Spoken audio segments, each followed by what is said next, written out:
Halo teman-teman, pada kesempatan ini kita akan membahas tentang salah satu contoh kasus yang sering dipertanyakan oleh teman-teman di seputar dunia kerja terkait karyawan yang tidak betah kerja karena stres, lalu mau resign sebelum PKWT berakhir. Apakah boleh? Nah, ini teman-teman ada contoh kasusnya. Apakah saya bisa resign sebelum kontrak habis tanpa bayar penalti? Saya pegawai PKWT, baru bekerja sekitar 6 bulan di perusahaan.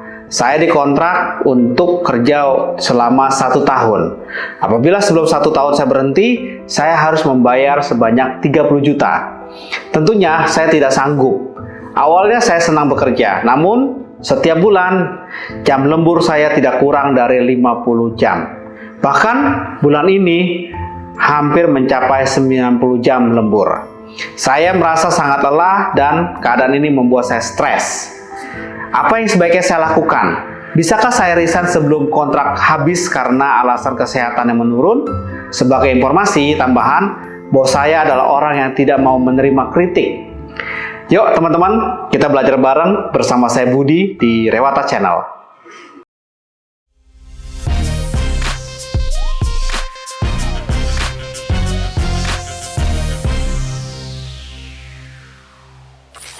Teman-teman, menjawab kasus teman-teman tentang resign sebelum PKWT berakhir, mari kita kenali dulu lebih lanjut apa yang dimaksud dengan PKWT. Ketentuan pasal 1 angka 10 PP 35 tahun 2021 menerangkan bahwa PKWT adalah perjanjian kerja antara pekerja dengan pengusaha untuk mengadakan hubungan kerja dalam waktu tertentu atau untuk pekerjaan tertentu. Terkait hal ini, perlu diperhatikan, PKWT hanya dapat dibuat untuk pekerjaan tertentu yang menurut jenis dan sifat atau kegiatan pekerjaannya dapat diselesaikan dalam waktu tertentu, yaitu berdasarkan jangka waktu. Nah, pekerjaan yang diperkirakan penyelesaiannya dalam waktu tidak terlalu lama, pekerjaan yang bersifat musiman, dan atau pekerjaan yang berhubungan dengan produk baru, kegiatan baru, atau produk tambahan yang masih dalam percobaan atau penjajakan. Nah, yang kedua, berdasarkan selesainya suatu pekerjaan tertentu, yaitu pekerjaan yang sekali selesai atau pekerjaan yang bersifat sementara. Selain pekerjaan-pekerjaan tersebut di atas, PKWT dapat dilaksanakan terhadap pekerjaan tertentu lainnya atau jenis dan sifat atau kegiatan yang bersifat tidak tetap. Teman-teman, kita coba bahas tentang pengunduran diri atau resign sebelum PKWT berakhir. Terkait dengan pengunduran diri atau resign sebelum jangka waktu PKWT berakhir, Pasal 62 Undang-Undang Ketenagakerjaan mengatur bahwa apabila salah satu pihak mengakhiri hubungan kerja sebelum berakhirnya jangka waktu yang ditetapkan dalam PKWT atau berakhirnya hubungan kerja bukan karena meninggal dunia, berakhirnya jangka waktu perjanjian kerja, adanya putusan pengadilan, terus adanya keadaan atau kejadian tertentu yang mencantumkan dalam perjanjian kerja, peraturan perusahaan, atau PKB yang menyebabkan berakhirnya hubungan kerja. Maka pihak yang mengakhiri hubungan kerja diwajibkan membayar ganti rugi kepada pihak lainnya sebesar upah pekerja sampai batas waktu berakhirnya jangka waktu perjanjian kerja. Dengan kata lain, apabila teman-teman melakukan pengunduran diri atau resign sebelum masa kontrak berakhir, maka teman-teman akan menjadi pihak yang mengakhiri hubungan kerja dan akan diwajibkan membayar ganti rugi sebagaimana telah kita bahas tadi di atas. Oke teman-teman, kita akan bahas tentang uang kompensasi dalam PKWT. Selain mengenali ganti rugi, sehubungan dengan PKWT terdapat juga ketentuan mengenai uang kompensasi, yaitu uang yang diwajib dibayarkan oleh pemberi kerja atau perusahaan kepada pekerja. Dalam hal ini adalah teman-teman, dalam hal terjadi pengakhiran PKWT oleh pihak manapun. Terkait ini, apabila teman-teman memutuskan untuk melakukan pengunduran diri, teman-teman berhak atas uang kompensasi pada saat berakhirnya PKWT yang telah mempunyai masa kerja paling sedikit 1 bulan secara terus-menerus yang dihitung dengan ketentuan-ketentuan sebagai berikut nih teman-teman. Yang pertama adalah PKWT selama 12 bulan berturut-turut terus-menerus diberikan sebesar 1 bulan upah.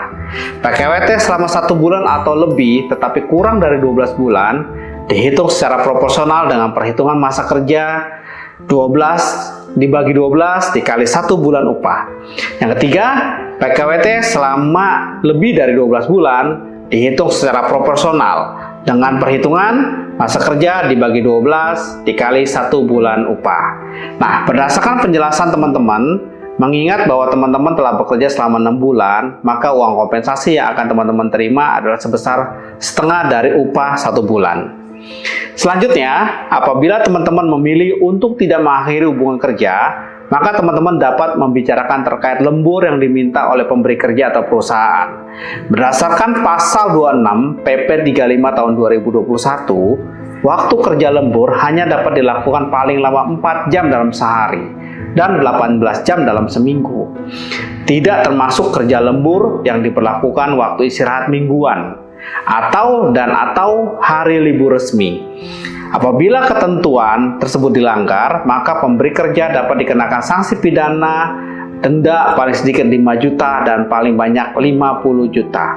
Lebih lanjut, apabila teman-teman ditugaskan untuk lembur, perusahaan berkewajiban untuk membayar upah lembur, memberi kesempatan untuk istirahat secukupnya, dan memberikan makanan dan minuman paling sedikit 1.400 kalori.